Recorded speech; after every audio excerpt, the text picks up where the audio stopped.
देशात इंडिया आघाडीला चांगला प्रतिसाद मिळत आहे। त्यामुळे या लोकसभा निवडणुकीत इंडिया आघाडीचं सरकार येत आहे। त्यामुळे नरेंद्र मोदी 10 वर्ष सत्तेत आहेत।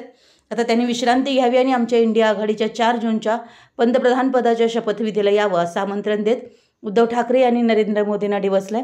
खुर्चीवर असताना त्यांना महत्त्व असतं, खुर्ची गेली की त्यांना कोणी विचारत नाही, म्हणून आज आमंत्रण देत असल्याचं त्यांनी म्हटलंय। एका जिद्दीनं महाराष्ट्रच नव्हे तर देश पेटलेला आहे।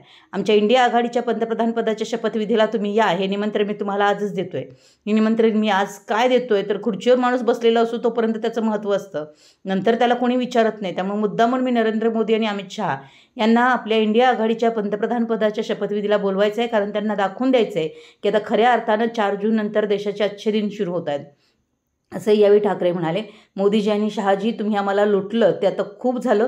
तुम्ही ज्याप्रमाणे आमचे उद्योग लुटले आणि गुजरातला पळवले, तसे आता तुम्ही देखील गुजरातला जा आणि तुमच्या घरात निवांत पडून राहा आणि तुम्हाला शांत झोप लागो अशा शुभेच्छा मी मोदी शहांना देतो, अशा खोचक शब्दात उद्धव ठाकरे यांनी मोदी शहांवर हल्लाबोल केला आहे। मुंबई प्रतिनिधी, मराठी एस न्यूज।